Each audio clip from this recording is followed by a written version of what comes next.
Hello everyone, I'm Skratch. Welcome to the channel. This is another Raid Shadow Legends video. Hope you guys are having a fantastic day. We have the 1+1 on Sacred Shards and we have the 10x on Harima, guys. So I decided to give it a go. And we do have the fusion, right? They released the in-game news, if I'm not mistaken. I'm not sure on which account I've seen it, which one of them got it. Bamboo's fusion. So hear me out, man. I want to do the fusion. And the good part is that even though I'm opening my sacreds now, it might put me in a bad spot. But the whole idea is that this week, we should have a champion chase tournament rather than a summon rush. So that will allow me to complete it with my ancients and do a couple of fusions from the Broadma fusions or something like that, you know, a Rally Keeper. And that hopefully will give me the missing champion or the required champions that I need for the fusion. And next week, we're gonna have the summon rush. Now this, of course, if they're not changing anything at all, you know. So I don't really need the sacreds this weekend. I do think this weekend we're gonna have a 2x on sacreds, so keep that in mind as well. I would only open sacreds if you're close to the mercy, okay? I mean close. It's gonna be painful to be close to the mercy, but basically if you open like 5+ sacreds and you haven't got a legendary, it's still not triggering the mercy, but you know what? It does make you feel a bit more comfortable that you might get a legendary, you know. I feel like I'm in that situation. Now, the main reason why I want to go is because of this amazing champion. I love Harima. I'm a massive, massive fan. Simp, call me whatever you guys want. And I decided to YOLO my 7 sacreds in the hope to get something. Now, I'll be honest, I never get anything good from the 1+1 events. There's always freaking fusion champions all the time. So who knows? Maybe we're gonna get something.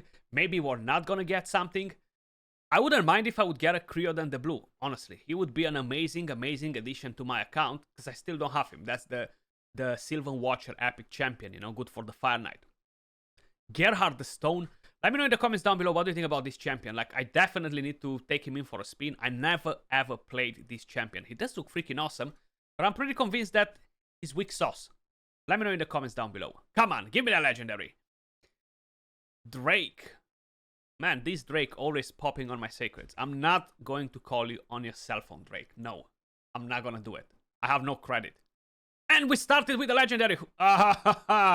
Big Gun or Ignatius. I don't know which one of them it is. Come on, don't let me down. Give me something good, man. Ooh, Horse Ring. Okay, that's new. I'm not getting super excited that I'm gonna use him anywhere, but he's new, okay? And I wanted this champion so much before for the Fire Knight, man. And I have 4 sacreds left. So that's a win for me. Actually, today was a win. New champion. Big Gun, okay, not that exciting. A Horse Ring, man. This is actually exciting. New toys to play with. Let's see the reviews on the champion. Oh my god. People are hating on this champion. Why am I getting excited? Why am I getting excited for this? With A1 attacks 2 times at random. Places an increased attack buff on this champion for 2 turns if this attack is critical. Sounds interesting. Then, attacks 3 times at random, will ignore 25% of the defense against targets under hex debuffs. Will ignore a further 25% more of the defense against targets under hex debuffs from the Bannerlord or Knight Revenant factions. Okay, so if one of them places that, it's gonna... Ah, no. If the targets are from the Bannerlords or Knight Revenants. Okay. Yeah, not very helpful. I'm not gonna use this champion in Arena, that's for sure. I'm thinking of the Dark Fate to give him a go. Because this one right here does have Terminator Manipulation, you know? Attacks 4 times at random. Each hit has a 75% chance. Fully booked will be a 100% chance of placing a Hex debuff for 3 turns. Champions from the Bannerlords and Knight Revenant factions cannot resist the debuff. Each hit also has a 75% chance of stealing 25% of the target's Terminator. Steals 50 if the target is from the Bannerlord or Knight Revenants. Yo, Holstring, what's wrong with you and those 2 factions, man? Why are you hating them, you know? If this champion's Terminator is at 75% or more after the steal, places a Perfect Veil buff on the champion for 2 turns. And then you have the passive. If the champion attacks 2 targets under hex debuffs during the same turn, places a Perfect Veil on himself and increases the critical damage while under a Perfect Veil. It doesn't sound bad. Now, the multipliers, I feel like they were pretty good, and he worked amazing in the Fire Knight stage 25.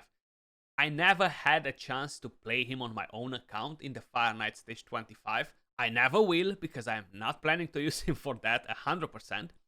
So I'm gonna debate and think if I'm going to build this champion, because even though he's new, I don't know what I would do with him. He's very dependable of the hacks to kind of like get the most value out of the champion. I might try him in the Dark Fae, honestly. Maybe replace one of my DPS champions from there. Maybe replace my Cold Heart with him. Because the problem there is that the damage is capped at 10% for enemy max HP hitters, you know? So I feel like champions that deal raw damage could potentially be a bit better in that situation.